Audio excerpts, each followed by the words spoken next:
মধ্যে দুইটা কারণে মানুষ জাহান্নামে যাবে। আল্লাহ জানায় দিয়েছেন ফাআম্মা মান তাগা ওয়া আসারাল হায়াতাদ দুনিয়া ফাইন্নাল জাহিমা হিয়াল মাওয়া। মানুষ দুইটি কারণে জাহান্নামে যাবে। কয়টি কারণে? দুটি কারণে। আল্লাহ তাআলা জাহান্নামের আলোচনাটা আগে এনেছেন, কারণ মানুষের ভিতরে পরিবর্তন হওয়ার জন্য জাহান্নামের আলোচনা ছাড়া সম্ভব না। একজন মানুষ যদি নামাজি হইতে হয় তার ভিতরে জাহান্নামের ভয় থাকতে হবে। একজন মানুষ যদি দিনদার হইতে হয় তার ভিতরে জাহান্নামের ভয় থাকতে হবে, কারণ জাহান্নামের ভয় ছাড়া একজন মানুষ দিনের পথে আসতে পারে না। তার ভিতরে যখন জাহান্নামের ভয় ঢুকে তখন চুরি সারে, যখন জাহান্নামের ভয় ঢুকে জিনাকুর জিনা সারে, যখন জাহান্নামের ভয় ঢুকে সুদকুর সুদ সারে, যখন জাহান্নামের ভয় ঢুকে ঘুষকুর ঘুষ সারে। অতএব জাহান্নামের আলোচনা ছাড়া মানুষ আল্লাহওয়ালা হইতে পারে। এজন্য জাহান্নামের আলোচনা আল্লাহ তাআলা পুরা কোরআন শরীফের ভিতরে ছড়ায়া ছিটায়া বিক্ষিপ্ত আকারে আল্লাহ জান্নাত জাহান্নামের আলোচনা করেছেন। একত্রিতভাবে এক সূরার ভিতরে আল্লাহ জান্নাত জাহান্নামের আলোচনা করে নাই। পুরা কোরআন শরীফের ভিতরে ঘুরে ফেসে আল্লাহ জান্নাত জাহান্নামের আলোচনা করেছেন। এমন কোন সূরা পাইবেন না সূরাতুল জাহান্নাম, এমন কোন সূরা নাই সূরাতুল জান্নাত আছে? নাই। কেন নাই? আল্লাহ তাআলা পুরা কোরআন শরীফের ভিতরে জান্নাত জাহান্নামের আলোচনাটা করেছেন। যেই জায়গায় জান্নাতের আলোচনা ওই জায়গায় জাহান্নামের আলোচনা। কেন আল্লাহ এত গুরুত্বপূর্ণ বিষয়টা একটা সূরার মধ্যে করতে পারতেন বা কোন সূরাতও আনতে পারতেন। আল্লাহ কেন বিক্ষিপ্ত আকারে করলেন? এর কারণ হলো পৃথিবীতে যদি এক জান্নাতের আলোচনা যদি এক জায়গায় করা হতো তাহলে মানুষ আনন্দে আত্মহারা হয়ে যেত। আর যদি জাহান্নামের আলোচনায় কোনো এক সূরার মধ্যে সীমাবদ্ধ থাকতো তাহলে মানুষ জাহান্নামের আযাবের কথা শুনে না হার্ট অ্যাটাক করে মানুষ মরে যেত। কারণ এমনও কিছু নাসুর বান্দা পৃথিবীতে আছে যারা জাহান্নামের আলোচনা শুনলে বরদাস্ত করতে পারে না। জাহান্নামের আলোচনা শুনলে তারা ঠিক থাকতে পারে না। ইমাম আবু হানিফা রহমাতুল্লাহ আলাইহি উনি একদিন নামাজের কাতারে দাঁড়াইলেন আরেকজন ইমামের পিছনে। তখন ইমাম যখন নাকি ওই নামাজের ইমাম যখন নাকি নামাজের মধ্যে তেলাওয়াত করতেছে, ওয়ামতাজুল ইয়াউমা আইয়ুহাল মুজরিমুন,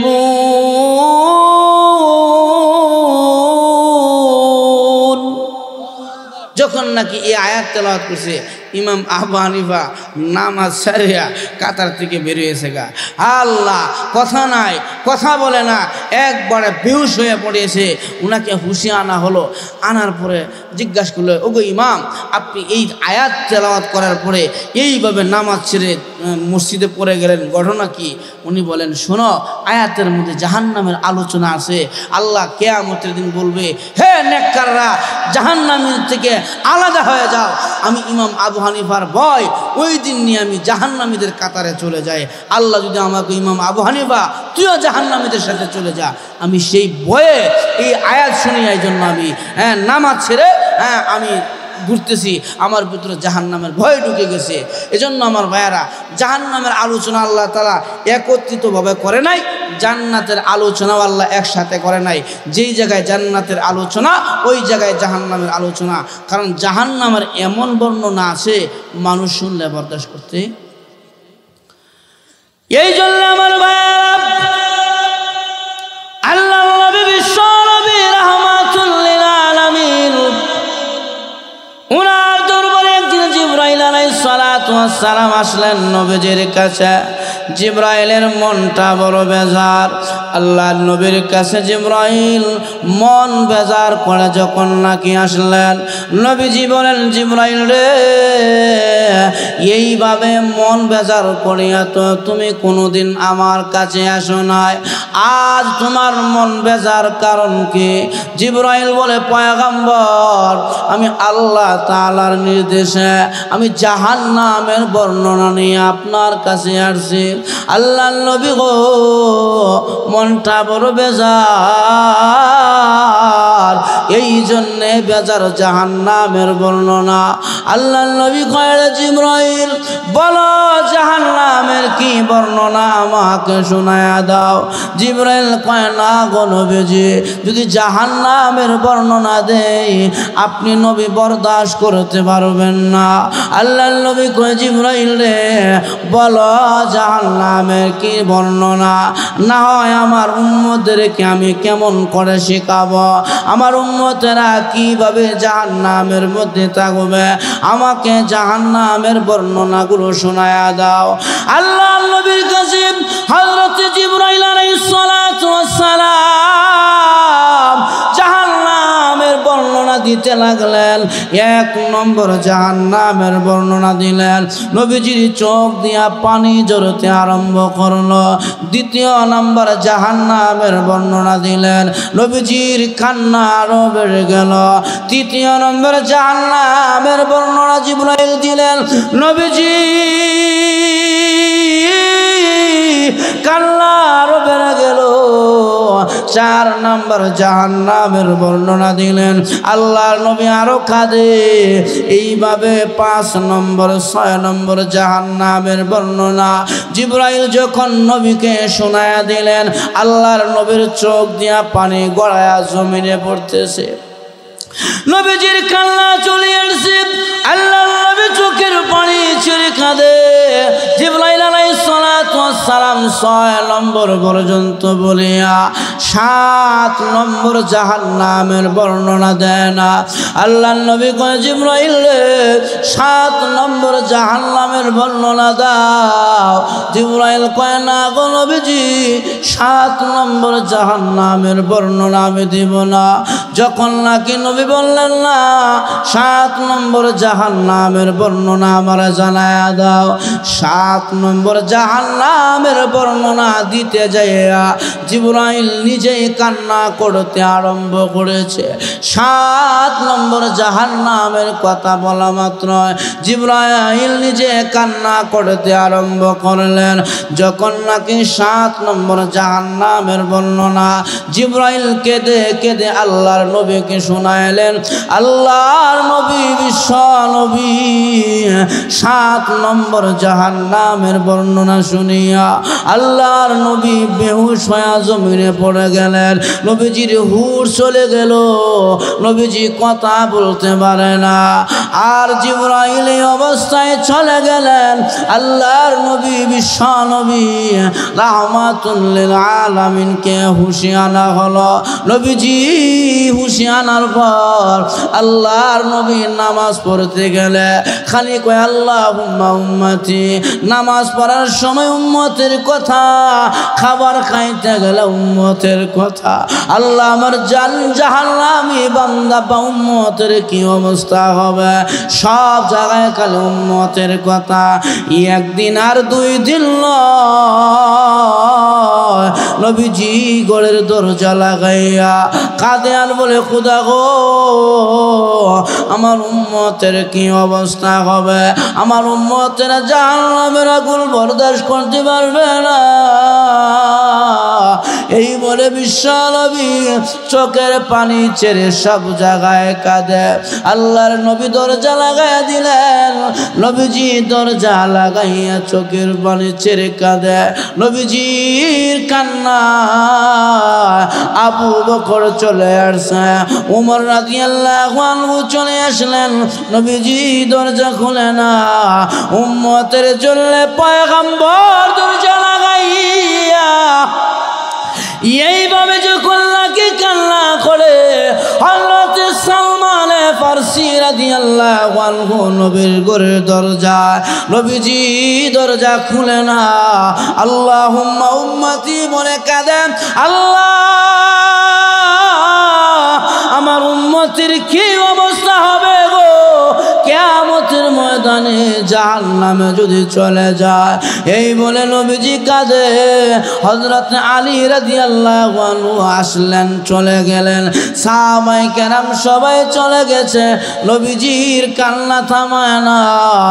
এমন সময় নবীজির মেয়ে হযরত ফাতেমা রাদিয়াল্লাহু আনহা উনি দৌড়ে গেলেন আল্লাহর নবীর ঘরের দরজার সামনে।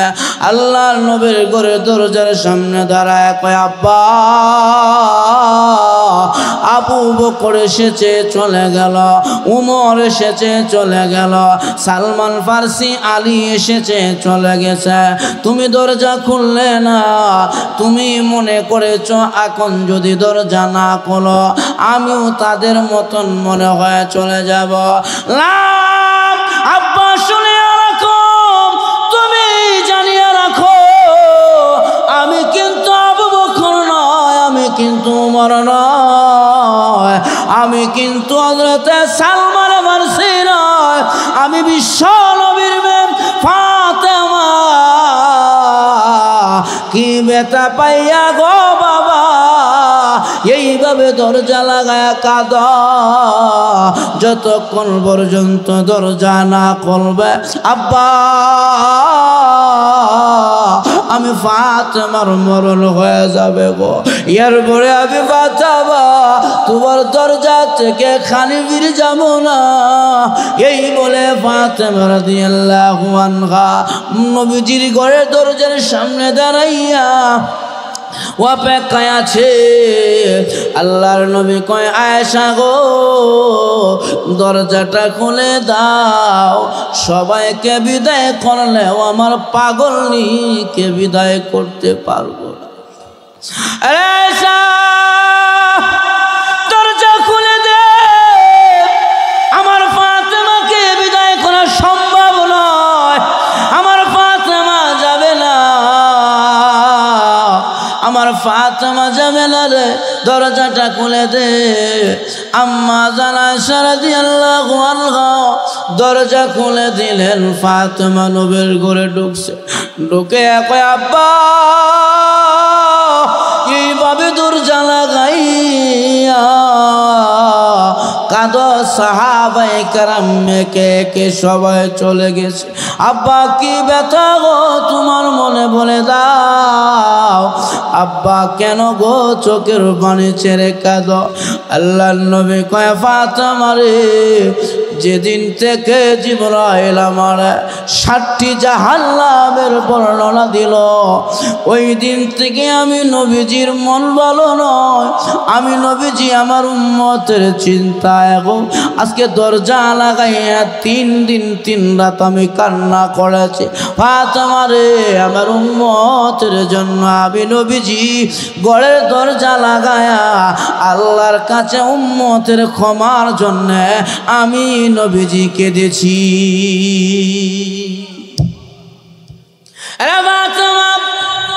আমার উম্মতকে জাহান্নামের আগুনে পোড়াইবে, আমি নবী বরদাস্ত করতে পারি না। ফাতেমা রাদিয়াল্লাহু আনহা তাকায়া দেখে নবীজির চোখের পানির কারণে দাড়িগুলো বেয়ে বেয়ে পানি পড়েছে। নবীজির চোখের পানি, জামা কাপড়গুলো ভিজে গেছে।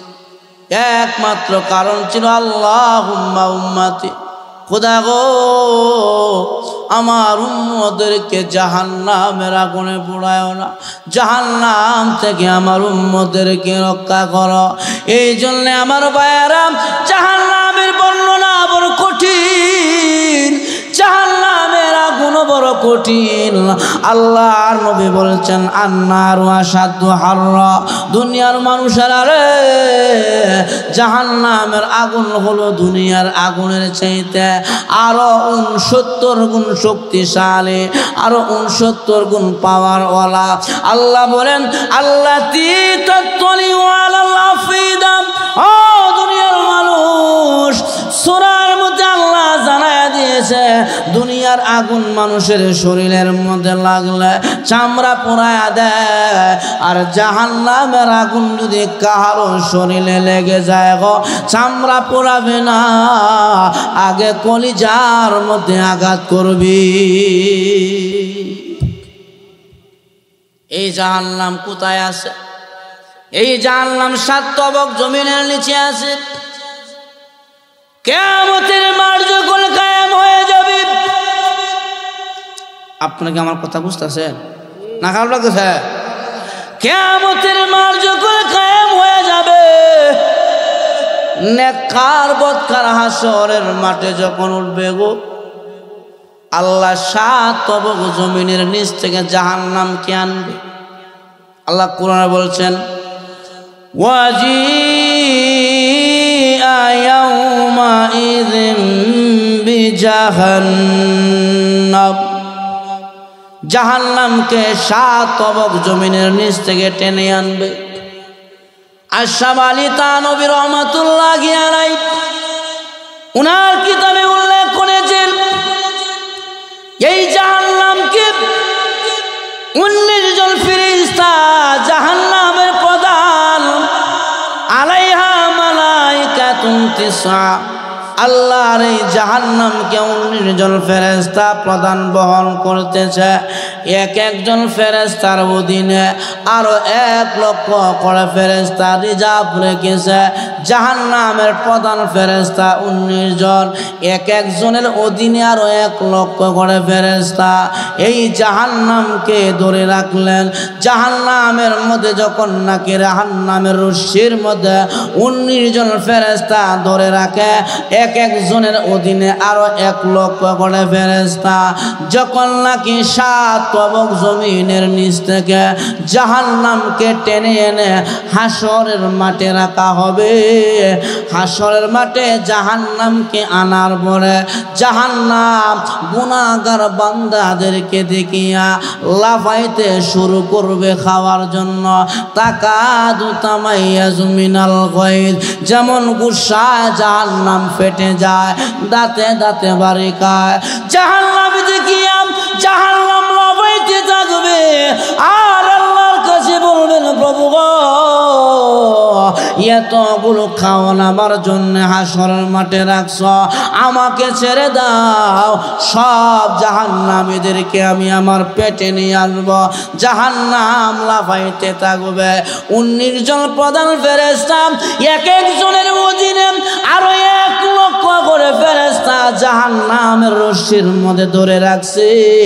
জাহান্নাম যখন নাকি খাওন দেখিয়া এত জোরে টান দিছে, 19 জন ফেরেশতা এক একজনের অধীনে আরো 1 লক্ষ করে ফেরেশতা জাহান্নাম হাসরের মাঠে জাহান্নামীদেরকে খাওয়ার জন্য দাওয়া করছে।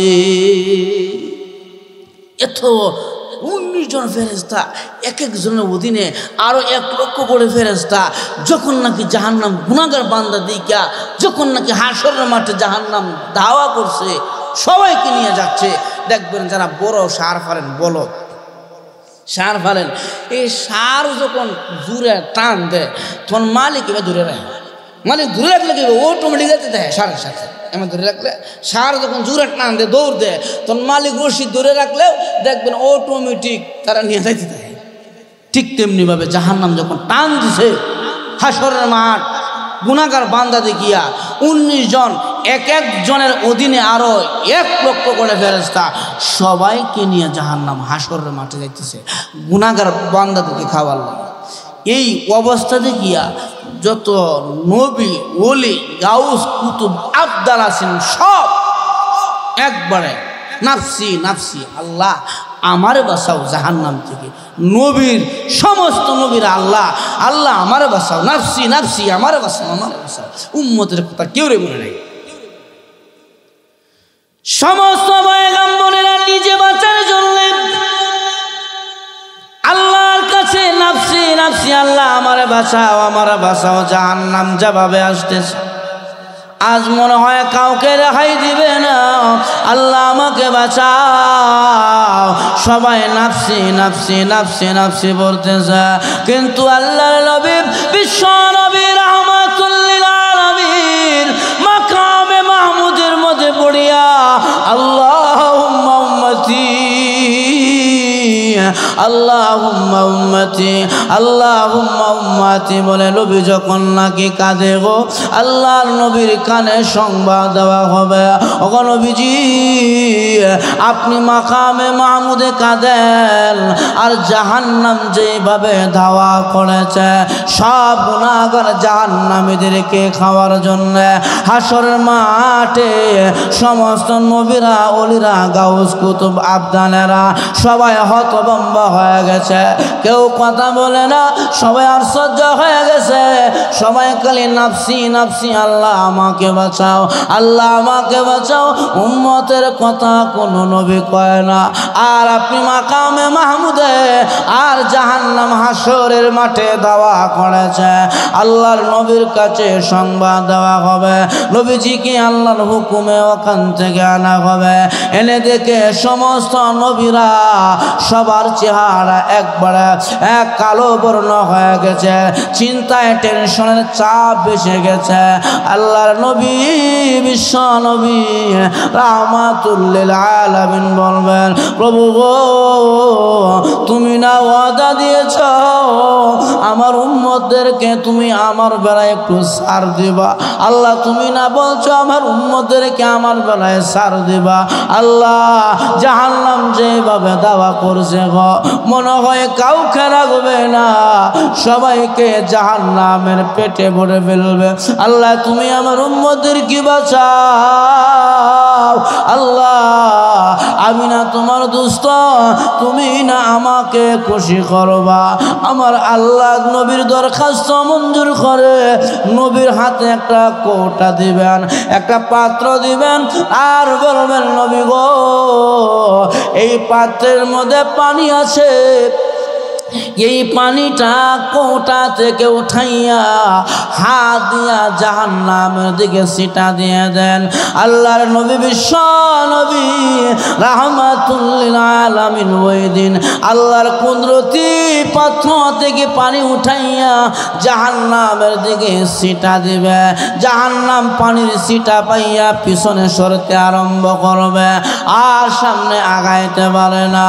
আল্লাহর নবী বিশ্ব নবী রাহমাতুল লিল আলামিন বলবেন, প্রভু হে এটা কিসের পানি গো, এটা কি জমজমের পানি না হাউজে কাউসারের পানি, এত পাওয়ার এই পানির গো আল্লাহ, এটা কিসের পানি আমাকে দিলা? আমার আল্লাহ তখন জানায় দিবে নবী গো এটা হাউজে কাউসারের পানি না, এটা জমজম কূপের পানি না। নবী কয় আল্লাহ এটা কিসের পানি? এত পাওয়ার পানির মধ্যে জাহান্নাম সরে গেল, লক্ষ লক্ষ ফেরেশতারা ধরে রাখতে পারে না, পানির ছিটা বাইয়া জাহান্নাম চলে গেছে। আমার আল্লাহ কয় নবী গো জানেন কিসের পানি? আমার নবী কয় প্রভু হ্যাঁ জানায় দাও। আমার আল্লাহ কয় নবী এটা হলো আমার গুনাহগার বান্দাদের চোখের পানি। আমি আল্লাহর গুনাহগার বান্দাদের চোখের পানি আমি আল্লাহ বৃথা দেয় নাই। এই জন্য আমার ভাইয়েরা আশিকি ইসলাম মানজার এই কিতাবের ভিতরে উল্লেখ করেছে চোখের পানি যখন নাকি আল্লাহর ভয়ে জাহান্নামের ভয়ে বের হয়, টিস্যু দিয়া মুছবেন না, কাপড় দিয়া পানিগুলো মুছবেন না, এই চোখের পানি হাত দিয়া মুখের মধ্যে মালিশ করে দিবেন। পানিটা আল্লাহর কুদরতি পাত্রের মধ্যে গিয়া জমা হয়, হাসরের মাঠে এই পানি জাহান্নামকে দূরে সরাইয়া দিবে। আল্লাহর নবী বলছেন আইনুল বাখাত মিল খাশিয়াতিল্লাহ হারামাল্লাহু আলান নার। আরে উম্মতের বান্দা বান্দিরা, কোন বান্দা বান্দি যদি জাহান্নামের ভয়ে এক ফোঁটা চোখের পানি বের হয়ে যায়, ওই চোখওয়ালা বান্দার জন্য আল্লাহর জাহান্নামের আগুন হারাম হয়ে যায়। তাহলে আমার ভাইয়েরা জাহান্নামের বর্ণনা বড় কঠিন, জাহান্নামের আগুনও বড় কঠিন। এজন্য ভাইয়েরা আমার আল্লাহর নবী বলছেন উম্মতরে বেশি বেশি করে দোয়া করবা, আল্লাহুম্মা ইন্নী আসআলুকাল জান্নাহ ওয়া নাউযু বিকা মিনান নার। আল্লাহ আমার জান্নাতের মালিক বানাও, জাহান্নাম থেকে আমার হেফাজত করো, জাহান্নামের আগুন থেকে। তাহলে আমার ভাইয়েরা জাহান্নামের আগুন কঠিন না সহজ? আরো জোরে এখন অনেক কঠিন, অনেক কঠিন। আল্লাহ কয় দুই কারণে মানুষ জাহান্নামে যাবে। আমি কারণগুলো বর্ণনা করছি। এক নম্বর কারণ হলো ফাআম্মা মান তাগা। দুনিয়াতে যারা তগা হবে, তগা মানে সীমা লঙ্ঘনকারী, যারা সীমা লঙ্ঘন করবে, সীমা লঙ্ঘন করার কারণে তারা জাহান্নামে যাবে। আপনারা বলেন হুজুর সীমা লঙ্ঘন কারে কয়? এই তগর ব্যাখ্যা করেছে তাফসীরে হক্কানির ভিতরে। তগর অনেকগুলো ব্যাখ্যা এনেছেন তাফসীর কারকরা। তার মধ্যে প্রথম নম্বর ব্যাখ্যা হলো সীমা লঙ্ঘনকারী হইল তারা যারা আল্লাহর জমিনে তাকিয়া আল্লাহর আলু বাতাস বুক করিয়া আল্লাহকে মানে না, যারা সীমা লঙ্ঘনকারী হইল তারা। আরো জোরে এখন এমন আল্লাহর জমিনে বান্দা আছে, আসমানের নিচে জমিনের উপরে আল্লাহর আলু বাতাস বুক করিয়া আল্লাহকে মানে না, নবী মানে না, বলে আল্লাহ বলতে কেউ নাই। দিয়ার গড ইজ নট, আছে না নাই? যারা আল্লাহকে মানে না, যারা আল্লাহর অস্তিত্বকে বিশ্বাস করে না, পরিভাষায় তাদেরকে নাস্তিক বলা হয়। নাস্তিক তারা আল্লাহর অস্তিত্বকে বিশ্বাস করে না, আসমান জমিন বিশ্বাস করে না, হাসর নাসর বিশ্বাস করে না, জান্নাত জাহান্নাম বিশ্বাস করে না, কিয়ামত কবর বিশ্বাস করে না। যদি বলা হয় নাস্তিক, তুমি যে বিশ্বাস করো না আসমান জমিন, কয় এমনিতে হয়েছে। কয় কেমনে হয়েছে? কয় মহা আকাশে একটা লোহার টুকরা আছে, ওই টুকরাটা ভ্রষ্ট হয়ে গেছে। এক অংশ আসমান হচ্ছে, আর এক অংশ জমিন হয়েছে, আর এক অংশ পাহাড় পর্বত হয়েছে। আল্লাহ বলতে কেউ নাই। নাউযুবিল্লাহ। আল্লাহকে দেখা যায় না, বিশ্বাস করি না। যা দেখা যায় না তা বিশ্বাস করি না। আমার ভাইয়েরা, আপনারা বলেন তো দেখি, আমাদের ভিতরে যে প্রাণ আছে, এই যে প্রাণ আমরা দেখতে পাই কিনা? তাহলে বিশ্বাস করতে হইব। আমার আব্বা, যারে আমি আব্বা ডাকি, তারে আমি দুনিয়াতে আসার আগে দেখি নাই। এইবার লয় কি আমার মার মিলন হয়েছে কিনা? যদি না দেখা যায়, না দেখে যদি বিশ্বাস না করা লাগে, তাহলে তুমি তোমার বাপের তো দেখছো না, ওর আগে তোমার বাপ কিনা, তোর বাপরে বিশ্বাস করা যেত না। এরকম ঠিক না? এজন্য আল্লাহ তাআলা আসমান জমিন বানাইলেন। আল্লাহ কই পৃথিবীর মানুষেরা, আমি আল্লাহ এইভাবে আসমান বানাইলাম। শুধু আমি আল্লাহ আসমান বানাই নাই, নজির রেখেছি। এই যে প্যান্ডেল বানাইলেন, জায়গায় জায়গায় খুঁটি দাঁড় করেছেন, বাঁশ দাঁড় করেছেন, এরপরে প্যান্ডেল হয়েছে। আল্লাহ কয় বান্দা বান্দিরা, আমি আল্লাহ মহাখান বানাইলাম। আমি আল্লাহ ওই আকাশের মধ্যে আল্লাহ কোনো খুনি ব্যবহার করেন নাই, কোনো মাধ্যম ব্যবহার করেন নাই। কুটিবিহীন আল্লাহ আসমান বানাইলেন, একটা আর দুইটা নয়। আল্লাহ কয় আল্লাযী খালাকা সাবআ সামাওয়াতিন তিবাকা। আমি আল্লাহ 7টা আসমান বানাইলাম।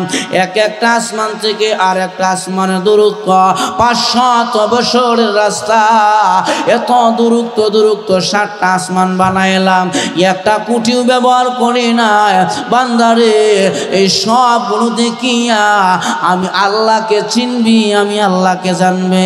আমি আল্লাহ 7টা আসমান বানাইলাম, এত বড় বড় আসমানগুলো দেখিয়া অনুধাবন করবে বানানেওয়ালা আমার আল্লাহ কত বড়। আল্লাহু আকবার। চিন্তা করা যায় না, সব কিছুর পিছনে বানানেওয়ালা আছে। জোরে কোন ঠিক কিনা? এবার একটা সিএনজি ড্রাইভার ছাড়া চলতে পারে না, এরপরেও দেখবেন ড্রাইভার সতর্কতার সাথে চালাইলেও মাঝে মাঝে দুই সিএনজি সংঘর্ষ হয়। জোরে কোন ঠিক নেই? কিন্তু আল্লাহ যে সূর্য উঠাইলেন, কোনোদিন সূর্য আর চন্দ্র সংঘর্ষ হয় নাই। তাহলে বোঝা গেল রে এই সূর্য আর চন্দ্র যিনি চালায় একজন বানানেওয়ালা আছে, আর ওই বানানেওয়ালা হলেন আমার আল্লাহ। এজন্য আমার ভাইয়ারা, সীমা লঙ্ঘনের 1 নম্বর ব্যাখ্যা হলো যারা আল্লাহর জমিনে তাকিয়া আল্লাহরে মানে না, আল্লাহর বিধান মানে না, আল্লাহকে বিশ্বাস করে না, এরা হলো সীমা লঙ্ঘনের 1 নম্বর ব্যাখ্যার কাতারে। তাহলে বোঝা গেল নাস্তিকরা আল্লাহর অস্তিত্বকে বিশ্বাস করে না, এরা সীমা লঙ্ঘনকারী। 2 নম্বরে সীমা লঙ্ঘনকারী মানে সীমা লঙ্ঘনকারী। 2 নম্বরে সীমা লঙ্ঘনকারীর ব্যাখ্যা লিখেছে যারা আল্লাহ মানে, নবী মানে, কিন্তু আখেরি নবী মানে না। কাদিয়ানীরা নবীকে আখেরি নবী মানে না, আছে না নাই? যখন আছে না নাই? আল্লাহ মানে, নবী মানে, আখেরি নবী মানে না, নবীর খতমে নবুয়তকে বিশ্বাস করে না। আল্লাহ কয় যারা আমি আল্লাহকে মানলা, আমার নবীরে মানলা, নবীর খতমে নবুয়ত মানলা না, আমি আল্লাহর কাছে তোমরা কোনোদিন মুমিন হইতে পারবা না। আল্লাহকেও মানতে হবে, নবীকেও মানতে হবে, নবীর খতমে নবুয়তকেও বিশ্বাস করতে হবে। এখন ঠিক কিনা? এজন্য কাদিয়ানীরা কাফের, এরা মুমিন না, এরা মুসলমান না। কাদিয়ানীরা কাফের, কাদিয়ানীরা কাফের, কাদিয়ানীরা জনে কাফের, এরা কাফের বলে বিশ্বের কাছে বিভিন্ন দেশের মধ্যে কাদিয়ানীরা কাফের বলে স্বীকৃত পেয়েছে। অতএব কাদিয়ানীরাও কাফের। জোরে এখন ঠিক কিনা? আর একটা আছে কাদিয়ানীর সাথে চাচাতো ভাই। কাদিয়ানীর নামটা কি? কাদিয়ানীর চাচাতো ভাই রে সাদিয়ানী আছে না না? এরা করছেন সাদিয়ানি। গত কয়েকদিন আগে টঙ্গীর ময়দানে একটা উল্টা পাল্টা মায়ের একটা বেদনা লাগাইছে। এখন ঠিক কিনা? অতএব কাদিয়ানি যেই পথে, সাদিয়ানিও সেই পথে। কথা কয় না? আপনাকে সাদিয়ানি নাকি? এই সাদিয়ানি টঙ্গীর ময়দানে আমার মুসলমান নিরহবাইদের উপরে আক্রমণ করে সন্ত্রাসী কায়দায় হামলা করেছে ধারালো ছুরি দিয়া। এরা তবলিগের কেউ না, তবলিগের চিল্লাওয়ালারা মারামারি যায় না, তাবলিগের চিল্লাওয়ালারা ধারালো ছুরি হাতে নেয় না, ঝগড়া মাসাদ করে না, এদের জবান দিয়া গালি বের হয় না। বোঝা গেল যারা হাতে ধারালো ছুরি নিল আর মারামারি করল এরা তবলিগের সাথী নয়, এরা তবলিগের বের দরিয়া সন্ত্রাসী কায়দায় টঙ্গীর ময়দানে আক্রমণ করেছে। ওরা হলো বিশ্ববিখ্যাত সন্ত্রাস। টঙ্গীর ময়দান আজকে কলুষিত করল। আমার মুসলমান ভাইয়েরা তাহাজ্জুদের নামাজের সাজদায় কেমনে পারলি রে? সাজদার হালতে আমার একটা ভাইয়ের উপরে আক্রমণ করতে। তোর মনের মধ্যে কি একটু ভয় নাই রে? দয়া মায়া নাই? আমার মুসলমান ভাইয়ারা ইবাদত করিয়া ঘুমাইছে, কেমনে পারলি একজন ঘুমন্ত মানুষের উপর আক্রমণ করতে? এটা বাড়ির কুকুর না ঘুমাইলেও তো কুকুরের উপরে ঘুমন্ত কুকুরে মারে না, ঘুমন্ত জানোয়াররা কেউ মারে না। কেমনে পারলি ঘুমন্ত মানুষের উপর আক্রমণ করে? এটার দ্বারাই প্রমাণ করে দিয়েছ সাদিয়ানি তোমরা মুসলমানের কেউ না, তোমরা ভারতের দাদা বাবুদের দালাল, মুসলমানের চিরশত্রু। এজন্য ব্যক্তি পূজা করবেন না। আমি মৌলবী মিথ্যা বলতে পারি, আমি মৌলবী হকের উপর থেকে সরে যাইতে পারি, আল্লাহর কোরআন মিথ্যা হবে না, আল্লাহর কোরআন বানোয়াট হবে না। শরীয়তের দলিল হলো কোরআন হাদিস ইজমা কিয়াস।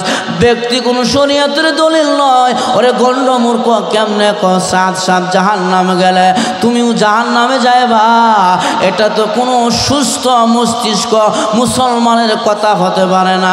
ব্যক্তি ভুল করতে পারে, স্বাভাবিক মানুষ ভুল হতে পারে, তাই বলে নাকি আমি তার সঙ্গে আমিও ভুল করে জাহান্নামে যাব, এটা তো মানুষের ভাষা হতে পারে না, এটা তো কোনো সুস্থ মস্তিষ্কওয়ালার ভাষা হতে পারে না। এজন্য ব্যক্তি পূজা বাদ দেন। হিন্দুরা করে মূর্তি পূজা, মুসলমান করে ব্যক্তি পূজা, বিন্দু পরিমাণ তার মধ্যে পার্থক্য নয়। ব্যক্তি পূজা করা যাবে না, পূজা করব আল্লাহর, বিধান মানব কোরআনের, তরিকা থাকবে মুহাম্মাদুর রাসূলুল্লাহ।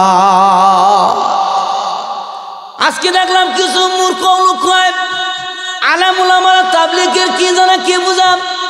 আমি কই তুমি ছাগলের 6 নম্বরের বাচ্চা, আলেম ছাড়া তাবলীগ চলতে পারে না।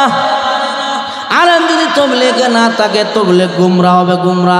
এই তবলিগের প্রধান যিনি ইলিয়াস রহমাতুল্লাহ আলাইহি দেওবন্দের সূর্য সন্তান ছিলেন।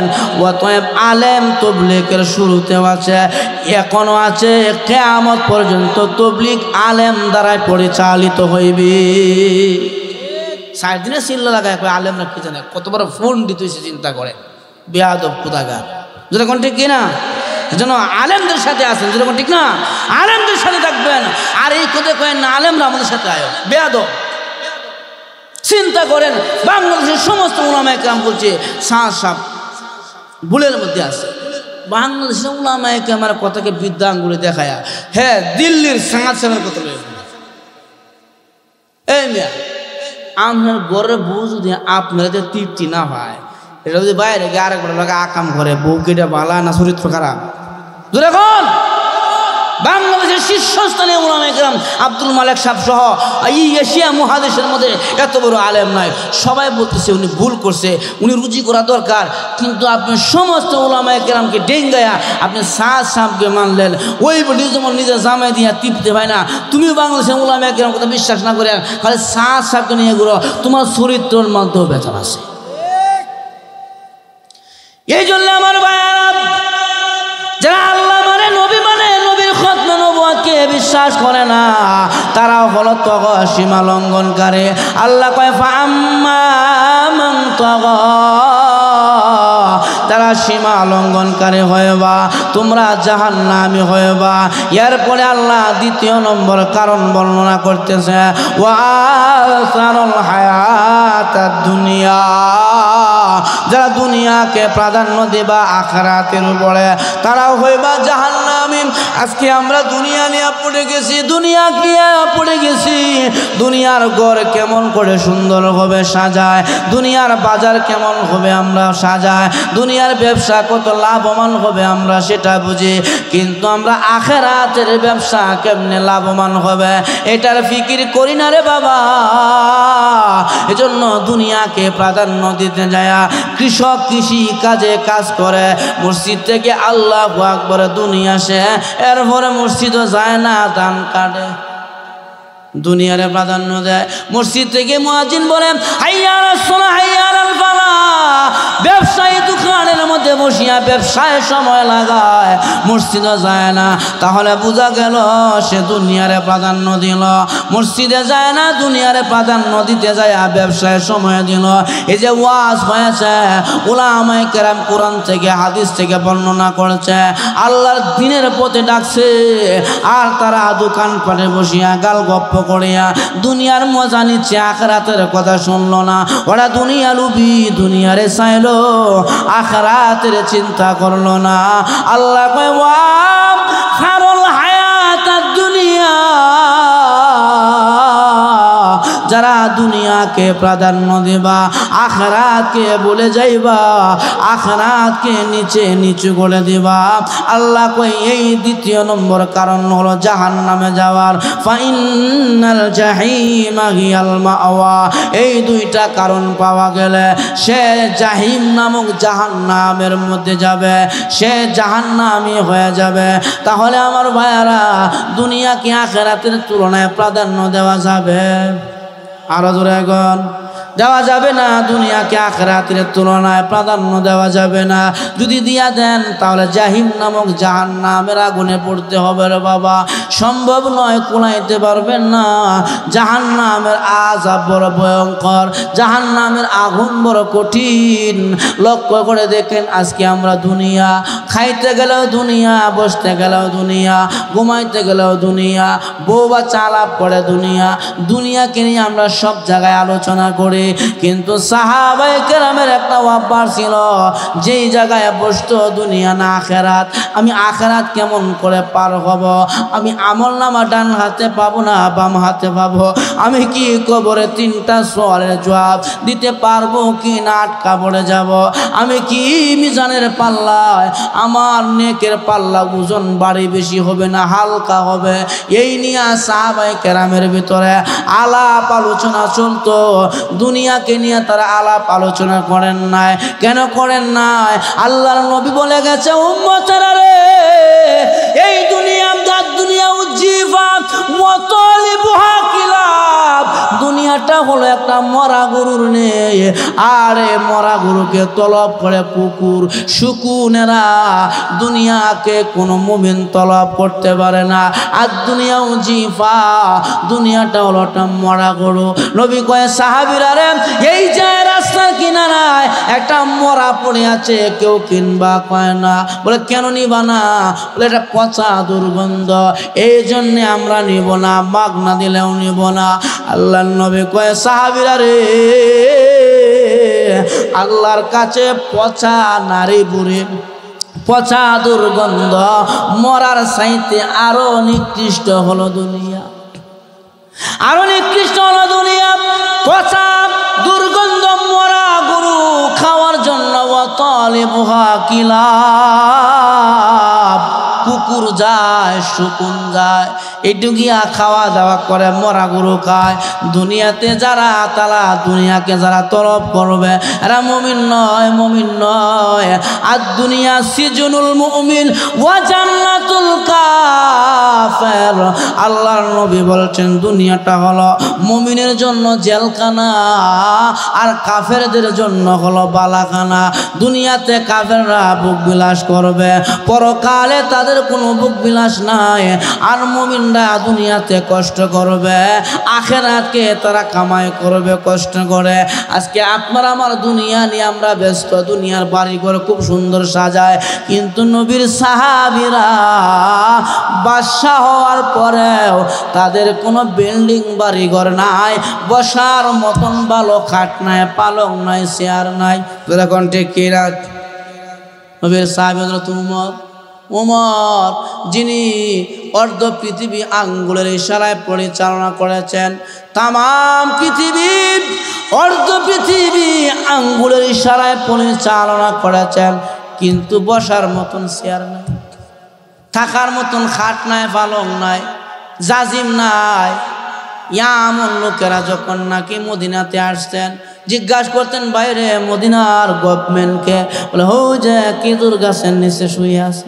হায় হায়, বাদশা, দুনিয়ার ঘর নাই, বাড়ি নাই, শরীরে জামা কাপড় কিছুই নাই, কিন্তু মাকাম কত উঁচু লেভেলে আল্লাহ পৌঁছাইছে। দুনিয়ার বাড়ি নাই, আখেরাত আল্লাহ কেমন করে সাজায় দিছে। নবী মেরাজের রাতে যখন জান্নাতে গেলেন, হাজার হাজার বালাখানা দেখলেন, হঠাৎ একটা বালাখানার দিকে তাকায়া আল্লাহর নবী তাকায়া আছে। তাসরুন নাজিরিন, চোখের দৃষ্টি কেড়ে নেয়, এত সুন্দর বালাখানা। নবীজি চোখ সরায় না। জিবরাইল কয়, আখবির, সামনে চলেন। নবী কয়, না। আরে জিবরাইল, বালাখানাটা কার আমার জানাও। জিবরাইল কয়, এক কুরাইশের জন্য আল্লাহ বালাখানা বানাইছে। নবী কয়, আনা কুরাইশি, আমি তো কুরাইশ বংশের মানুষ, আমার জন্য কি বানাইছে? জিবরাইল কয়, না। বলে কার জন্য বানাইছে? বলে এক আরবের জন্য বানাইছে। আল্লাহ নবী কয়, আনা আরবি, আমার জন্য কি বানাইছে? জিবরাইল কয়, না, আপনার জন্য বানানো হয় নাই। বলে কার জন্য বানাইছে? বলে এক যুবকের জন্য বানাইছে। নবী কয়, আনা শাবাব, শাব, আমি তো একজন যুবক, আমার জন্য কি আল্লাহ বানাইছে? জিবরাইল কয় না গো নবীজি, আপনার জন্য বানানো হয় নাই। আল্লাহর নবী কয় জিবরাইল রে, শাবাবি কুরাইশি আরবি এইভাবে কেন বলো? তোমাদের কি জানা নাই এই বালাখানার মালিক কে হবে? নাম ঠিকানা সহ আমাকে জানায়া দাও, আমার জানতে বড় ইচ্ছা হয়। জিবরাইল কয় নবী গো, এই সুন্দর বালাখানা বানাইছে আল্লাহ।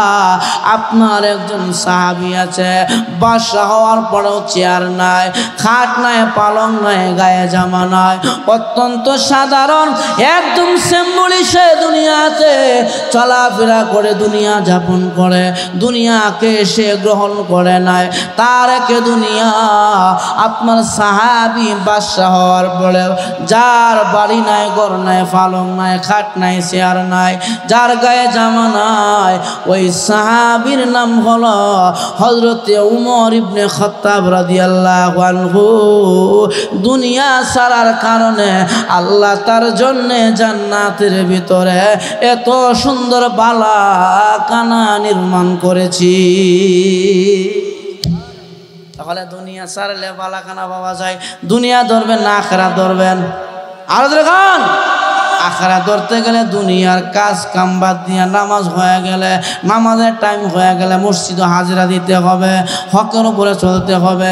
তাহলে আমার ভাইয়েরা, দুইটা কারণে মানুষ জাহান্নামে যাবে। কয়টা কারণে? আরো দেখুন, আপনার খারাপ লাগতেছে? খারাপ লাগে তাহলে মনে হয় সিন নিবায়া পড়তেছে আস্তে আস্তে। আমি কিন্তু যদি বুঝে তাহলে বক্তব্য গুছাই রে। তাহলে আমার ভাইয়েরা, সাহাবায়ে কেরামের দুনিয়া বড় একবারে সাধারণ। আর আল্লাহর নবী বলেছে উম্মতেরা রে, দেখবা কিয়ামতের আগে আমার উম্মতের মধ্যে কিছু কিছু জিনিস সায়াকুল উম্মতি করিব, পাঁচটা জিনিস যখন আমার উম্মতের সামনে আসবে তখন মনে করবা কিয়ামত খুব কাছাকাছি। তার মধ্যে এক নম্বরে হলো ইউহিব্বুনাল খামসা ওয়া ইয়ানসাউনাল খামস। মানুষ দুনিয়ার পাঁচটি জিনিসকে মহাব্বত করব আর পাঁচ জিনিসকে বলে যাব। এক নম্বরে ইউহিব্বুনা দুনিয়া ওয়া ইয়ানসাউনাল আখিরা। মানুষ দুনিয়ারে বড় মহাব্বত করবে রে, আখিরাতের কথা বলে যাইবে। তখন মনে করবা কিয়ামত কাছাকাছি। দুই নম্বর ইউহিব্বুনা দিয়ার ওয়া ইয়ানসাউনাল কুবুর। মানুষ দুনিয়ার ঘরে খুব মহাব্বত করব কিন্তু কবরের কথা ভুলে যাই। আরে বাবা, আজকে তোমার আমার কি অবস্থা? দুনিয়ার ঘর, আগে মানুষের বাড়ি ছিল ওই যে বন দিয়া সন দিয়া মানুষ বাড়ি করতো। পরিবর্তন টিন আসছে, টিন পরিবর্তন এখন পাকা বিল্ডিং। বিল্ডিংও না, ভিতরে টাইস করে মোজাইক করে ফেলছে, ডিজাইনের বাড়ি বানাইলো। কিন্তু আজ পর্যন্ত চিন্তা করলো না 2.5 হাত মাটির নিচের ঘর আমার জন্য কেমন হবে।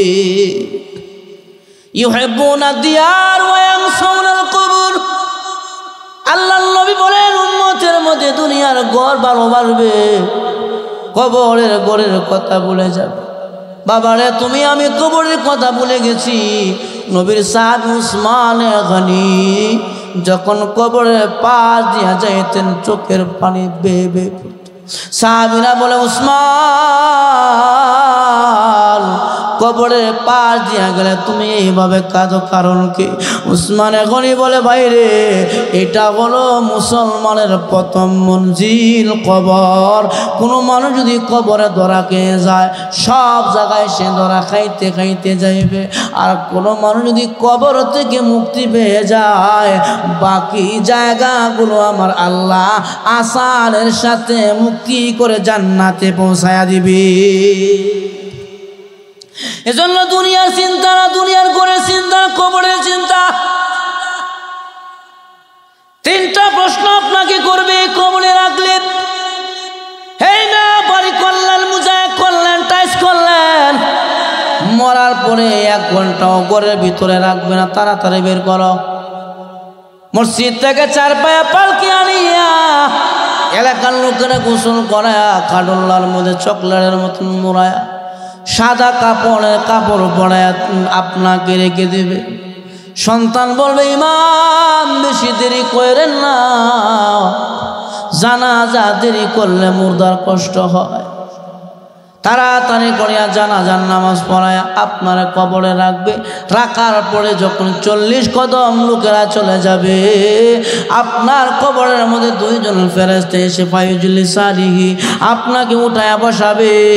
বসাইয়া আপনাকে 3টা প্রশ্ন করবে, মার রব্বুকা ওয়া মা দীনুকা মান হাজার রাজুল আল্লাযী বুইসা ফীকুম। বলো তোমার রবকে, বলো তোমার দিন কি, বলো তোমার নবীকে। আপনি যদি দুনিয়াতে রবের কথা জানিয়া থাকেন, রবের পথে চলে থাকেন, তাহলে আপনাকে রব বলতে আপনার জবান দিয়া বের হয়ে আসবে রব্বি আল্লাহ। আপনাকে যখন বলে মার রব্বুকা, তোর রবকে, তখন ওই আল্লাহওয়ালা বান্দা বলবে, ফেরেশতারা রে, জিন্দেগি বলছি রবের গোলামি করছি, এই রব রে তুমি আমার পরিচয় করবার আইছ। আমি তো রব রে পাওয়ার জন্য মসজিদে যায়া আমি নামাজে দাঁড়াইয়া আল্লাহু আকবার বলে আলহামদুলিল্লাহি রব্বিল আলামিন, রবের নাম আমি আলহামদুলিল্লাহর মধ্যে জপছি। ওরে ফেরেশতা,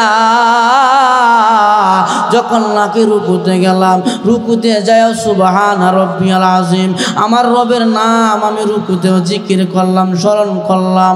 রুকু থেকে যখন বান্দা উঠে সামি আল্লাহু লিমান হামিদা রব্বানা লাকাল হাম, ফেরেশতারা রে আমি উইটাও আমার আল্লাহ রবের কথা স্মরণ করেছি। শুধু উঠে স্মরণ তা নয়, আমি যখন সিজদায় গেলাম ওই জায়গার মধ্যে গিয়া সুবহানা রব্বিয়াল আলা আমার রবের নাম আমি স্মরণ করছি। জায়গায় আমি যে রব স্মরণ করলাম, ওই রবের সাথে তুমি আমার পরিচয় করাই বেড়াইছ। যখন বলবে মার রব্বুকা, ওই নামাজি বান্দা চিল্লায় বলে উঠবে রব্বি আল্লাহ, আমার রব হলো আল্লাহ। সাজাইতে হবে আমার জীবনটা রবের সাথে। 2 নম্বর প্রশ্ন করবো, ওয়া মা দীনুকা, তোমার দিন কি? তখন সে যদি ইসলামের পক্ষে, ইসলামের উপরে তাকিয়া তাকে বলবে দিন এল ইসলাম, আমার ধর্ম হলো ইসলাম। 3 নম্বরে কবে মান হাজার রাজুল আল্লাযী বুইসা ফীকুম, উনি কে? ওই ব্যক্তিকে আপনাকে প্রশ্ন করবে। আপনি যদি নবীর তরিকায় জীবন যাপন করিয়া থাকেন, তখন আপনি বলবেন হুয়া মুহাম্মাদুন নাবিয়ুনা ওয়া নাবিয়ুকুম, উনি হলেন তোমাদের নবী, আমাদের নবী, নবী মুহাম্মাদুর রাসূলুল্লাহ। আমার আল্লাহ কয়, ফেরেশতারা রে, আমার বান্দা সাদাকতা আবদি, আমার বান্দা সত্যই বলেছে, সত্যই বলেছে। ফেরেশতারা ওয়াল বিসু মিনাল জান্নাহ, আমার বান্দারা গায়ের মধ্যে জান্নাতি পোশাক পরিধান করায়া দাও। ফাফরাশু মিনাল জান্নাহ, জান্নাতের বিছানা বিছায়া দাও। ওয়াফতাহু বাবান লাহু মিনাল জান্নাহ, আমার বান্দার কবর থেকে জান্নাতের দিকে একটি দরজা খুলে দাও, জান্নাতের হাওয়া বাতাস তার কবরে ঢুকবে। আর বলে দাও নাম তুকা কানাউমাতুল আরজ, রে বান্দা বান্দি কবরের মধ্যে ঘুমাও, তাদের মতন ঘুমাইবা, বাসর ঘরে জামাইবো যেমন করে ঘুমায়, পৃথিবীর কেউ ডিস্টার্ব করে না, ঘুম ভাঙ্গে না। ওরে জান্নাতি বান্দা, 1 দিন আর 2 দিন নয়, 50,000 বছর কবরে ঘুমাইবা, তোমার জান্নাতি ঘুম ভাঙতে কেউ আসবে না। তাহলে আমার ভাইয়ারা, দুনিয়ার ঘর সাজাইলে হবে না, আখিরাতের ঘর কবর সাজাইতে হবে। এটাই নবী কই ইউহিব্বুনা দিয়ার ওয়া ইয়ানসাউনাল কবর, মানুষ দুনিয়ার ঘর সাজসজ্জা করবে, দুনিয়ার ঘর খুব সুন্দর করে সাজাইবে, কবরের কে সাজাইতে হবে কথা বলে যাবে। 3 নম্বরে আল্লাহর নবী বলেন ইউহিব্বুনা দিয়ার ওয়া ইয়ানসাউনাল হুর, হুর, দুনিয়ার বউরে খুব মহাব্বত করব, জান্নাতের হুরের কথা বইলা যাইবে। দুনিয়ার বউরে খুব মহাব্বত করবো, দুনিয়ার নারীরা মহাব্বত করবো, হুরের কথা বলে দেবো। আল্লাহ নবীকে মনে করবা কিয়ামত কাছাকাছি। তাহলে আমার হুর আছে, মরার পরে জান্নাতে গেলে হুর গিলমান আপনাকে গান শোনাবে, হুর গিলমান দেওয়া হবে। এক একটা হুরের আঙ্গুলের একটা মাথা যদি অংশ একটু যদি দুনিয়াতে বের করে দিত, দুনিয়ার সূর্যের আলো তার সৌন্দর্যের কাছে বন্ধ হয়ে যেত। এত সুন্দর সুন্দর হুর আল্লাহ জান্নাতের মধ্যে রাখছে। কিন্তু মানুষ দুনিয়ার বউর কথা রাখতে, দুনিয়ার বউরে মহাব্বত করিয়া দাড়ি কাটে, দুনিয়ার বউরে মহাব্বত করিয়া নামাজও যায় না, দুনিয়ার বউরে মহাব্বত করিয়া সুন্নতের খেলাফ কাজ করে। অথচ সুন্নত তরিকায় চললে, দাড়ি রাখলে, সুন্নত তরিকায় চললে মরার পরে জান্নাত আছে। জান্নাতে দুনিয়ার বউর সাথে হুর গিলমান আছে, আল্লাহ আপনার জন্য আমার জন্য সাজায় রাখছে। এই জন্য আমার ভাইয়ারা, আল্লাহ তাআলা বলে বান্দা দুইটা কারণে মানুষ জাহান্নামে যাবে। এক নম্বরে হলো সীমা লঙ্ঘনকারী, দুই নম্বরে হলো দুনিয়ারে যারা প্রাধান্য দেয় আখিরাতের তুলনায়। আল্লাহ কয় ফাইনাল জাহিমা হিয়াল মাওয়া। এই দুইটি কারণ যার মধ্যে পাওয়া যাবে তারা হবে জাহান্নামী, তারা জাহান্নামে যাবে। এরপরের আয়াতে আল্লাহ কয় ওয়া আম্মা মান খাফা মাকামা রাব্বিহি ওয়া নাহান নাফসা আনিল হাওয়া। আল্লাহ তাআলা বলেন পৃথিবীর মানুষেরা দুইটা ভালো গুণ যাদের মধ্যে পাওয়া যাবে, এই দুইটা গুণ পাওয়া গেলে তারা জান্নাতি হবে। এক নম্বরে গুণ হলো ওয়া আম্মা মান খাফা মাকামা রাব্বিহি। এরে দুনিয়ার মানুষেরা যা কিছু জীবনে করো, ভালো করো খারাপ করো, যা কিছু করো না কেন, আল্লাহর সামনে একদিন দাঁড়াইয়া আপনার আমার জবাবদিহিতা করতে হবে কিনা। যা কিছু আপনি করলেন একদিন আল্লাহর সামনে দাঁড়াইতে হবে। আম্মা মান খাফা মাকামা রাব্বিহি। ওরে বান্দা, আল্লাহর সামনে দাঁড়ানোকে ভয় করা, আপনি যদি এই ভয়টা আপনার ভিতরে থাকে, আমি একদিন আল্লাহর সামনে দাঁড়াবো, দাঁড়াইয়া জিন্দেগির হিসাব একদিন আমাকে আল্লাহর সামনে দিতে হবে, এই ভয়টা যদি আপনার ভিতরে থাকে, তাহলে জীবনে কোনো দিন বান্দা দুনিয়াতে গুনাহ করবে না। আমি আল্লাহর সামনে দাঁড়াবো, দাঁড়ায় আমার জবাবদিহিতা করতে হবে। এখন যে সুদ খায় এটাও করতে হবে, ঘুষ খাইলেও এটাও বলতে হবে, জিনা করলে বলতে হবে, মিথ্যা কথা বললে আল্লাহর সামনে দাঁড়ায় আমার জবাবদিহিতা করতে হবে।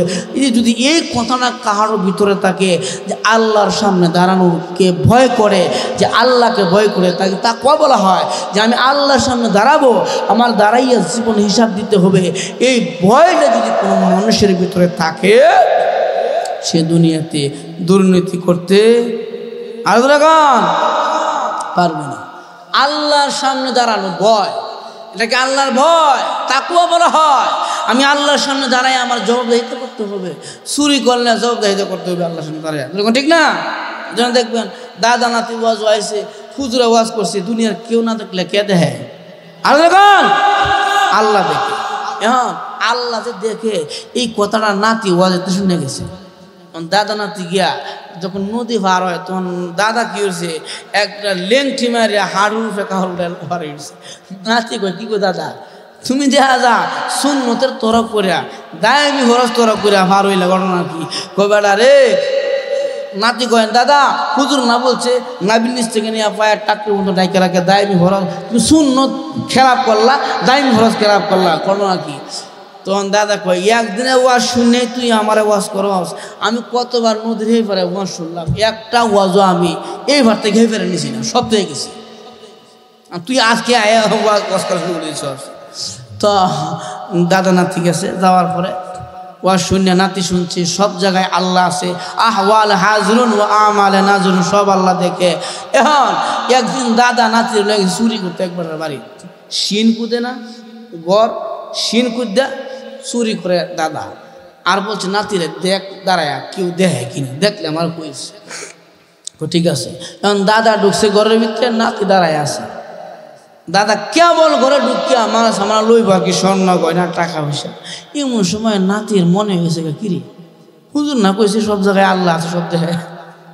এখন নাতি কয় দাদা দেখতেছে, যে মাত্র কিছু দেখতেছে দাদার কি ভিতরে পানি আছে, তাড়াতাড়ি করে বাড়ি যাবে বের হয়ে দাদা নাতি মিলে এই যে দৌড় শুরু করলো, কিলো 2 কিলো গেছে গা।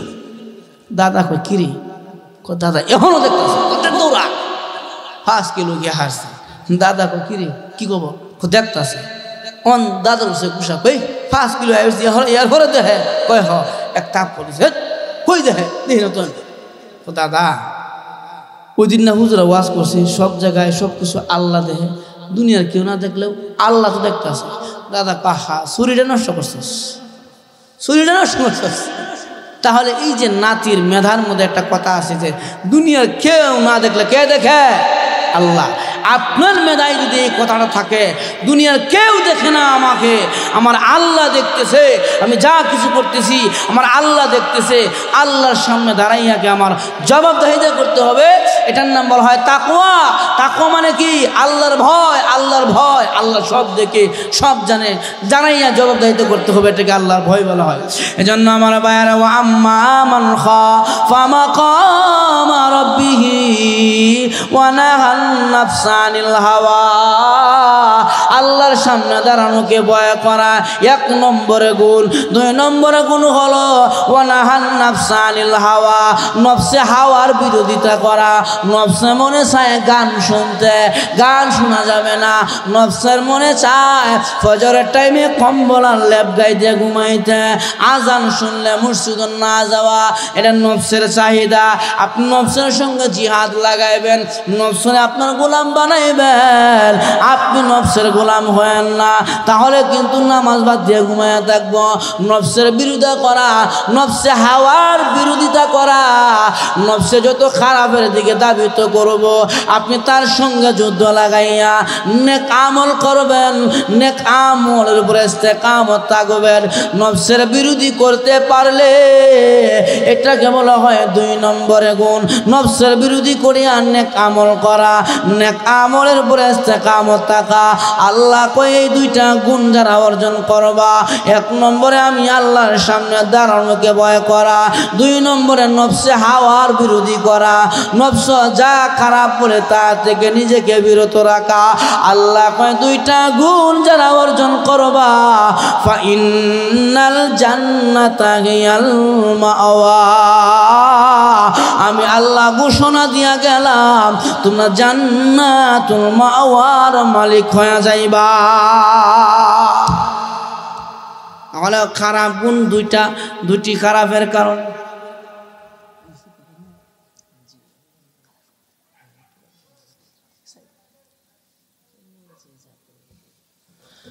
তাহলে আমার ভাইয়েরা 2টি খারাপ কারণে মানুষ জাহান্নামে যাবে। 1 নম্বরে সীমা লঙ্ঘন, 2 নম্বরে দুনিয়ারে প্রাধান্য দেওয়া।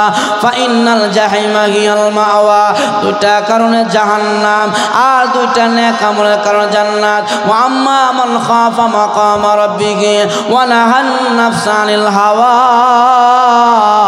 2টা যদি ভালো গুণ থাকে, 1 নম্বরে হলো আল্লাহর সামনে দাঁড়ানোকে ভয় করা, 2 নম্বরে নফসে হাওয়ার বিরোধী করা, নফসে গুনার দিকে টানলে নেক আমল করা। এই 2টা ভালো গুণ যার মধ্যে থাকবে, আল্লাহ কয় ফা ইন্নাল জান্নাতা হিয়াল মাওয়া, তারা হবে কিয়ামতের ময়দানে জান্নাতুল মাওয়ার মালিক। এখন আপনারা বলেন ভালো 2টা গুণ অর্জন করার দরকার আছে নি না নাই? আরো জোরে গান। আর খারাপ যে কাজে যে কারণগুলোর কারণে মানুষ জাহান্নামে যাবে, ওই 2টা কারণ থাকলে ছেড়ে দিবেন।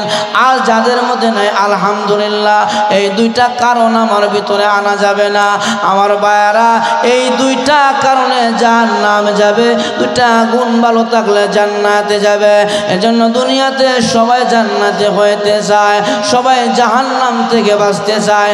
জাহান্নামের আগুন বড় কঠিন, জান্নাতের আরাম আয়েস আয়ের বড় খুব সুন্দর আনন্দদায়ক আরামদায়ক। এজন্য জান্নাতে যাইতে গেলে দুনিয়াতে ভালো ভালো নেক আমল করতে হবে। আল্লাহর নবী বিশ্ব নবী রাহমাতুল লিল আলামিন বলেছেন, উম্মতেরা রে, দুনিয়াতে ছোট ছোট নেক আমল আছে, যে আমলগুলো তোমাকে জান্নাতে পৌঁছায় দিবে। আপনারা মনে করেন জান্নাতে যাওয়ার জন্য সারা রাত তাহাজ্জুদ নামাজ পড়তে হবে, বিষয়টা এমন নয়। আপনার নিয়তের উপরে অনেক বরকত আছে। নিয়ত যদি ভালো হয়, ওই ভালো নিয়তের কারণে মানুষ জান্নাতে চলে যায়। এক লোক মরুভূমির মধ্যে দাঁড়াইয়া এত বালু দেখিয়া, বালুময় ওই জায়গা দেখিয়া আল্লাহর কাছে বলে, আল্লাহ আমার যদি পুরা বালিগুলো আটা বানাইয়া দিতা, রুটি বানাইয়া তোমার বান্দা বান্দিদেরকে খাওয়াইতাম। আল্লাহ কয়, নিয়তটা করেছো ভালো, যারে বান্দা আটা বালিগুলো আটা হইলে আর আটাগুলি রুটি বানাইয়া খাওয়াইলে যে সওয়াব হইতো, খালি ভালো নিয়ত করার কারণে আমি আল্লাহ তোর আমলনামার মধ্যে ওই সওয়াব লিখে দিলাম। তাহলে বোঝা গেল বড় বড় আমল না, ছোট আমলে অনেক সময় জান্নাতে পৌঁছায় দেয়। তবে আমলটা সদা সর্বদাই করতে হবে। আহাবুল আমাল ইলাল্লাহি আদওয়ামুহা ওয়া ইন কাল্লা। আল্লাহর নবী বলছেন, অল্প আমলে জান্নাতে যাওয়ার জন্য যথেষ্ট, যদি সদা সর্বদা হয়। এজন্য আমার ভাইয়েরা, হামিউস সুন্নাহ মাদ্রাসা 2 দিন ব্যাপী মাহফিলের আজকে শেষ অধিবেশনের অধিবেশন চলতেছে। বাইরে দুনিয়ার জায়গা জমিন টাকা পয়সা সব পড়ে থাকবে, কিছুই সাথে যাবে না। এখন আমি দেখবো কারা আখিরাতকে প্রাধান্য দেয়, দুনিয়ারে কারা মাইনাস করে। আর দুনিয়ারে যারা মাইনাস করতে পারবা, আখিরাতকে যারা প্রাধান্য দিবা, তোমরাই হবে কামিয়াবি, সফল কাম তুফলিহুন। আমি পরীক্ষা নেব, দুনিয়ার ধন সম্পদ টাকা পয়সা কিছুই সাথে যাবে না। আল্লাহর নবী বলেছেন, মরার পরে 3টি জিনিস মানুষের জারি থাকে। ইদা মাতাল ইনসানিন কাতানহু আমালুহু ইল্লা সালাসাতুন। 3টি আমল জারি থাকে মানুষ মরলে।